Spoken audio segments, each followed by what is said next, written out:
Anak, gising na! Ala, inululuto ko! Ay, Diyos ko! Anak, kumain ka na dito! Nakakamiss si ate no, Nay. Dati, kasama lang natin siya kumakain dito. Miss ko na din ate mo, anak. Wait lang, tawagan ko.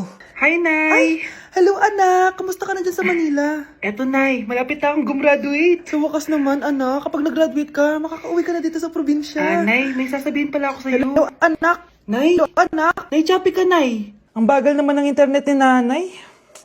Ay, hi anak! Eto, nagpakabit na ako nung sinasabi mong Bida Fiber. Naging okay na internet namin. Hay naku, Nay. Buti naman nag-switch ka na sa Bida Fiber Internet. Para naman hindi pa putol-putol yung usap natin. Kasi Nay, for only 888 pesos a month, makakakonect ng 8 gadgets and up to 75 Mbps ang speeds. Setup fees applies pero affordable pa rin. Ang sulit pala niyan anak, makakanood ako ng madaming K-drama neto. Nga pala anak, ano yung dapat mo sasabihin kahapon? Nay, uuwi ako bukas dyan! Talaga anak? Yay! Uuwi si ate! See you anak! See you Nay!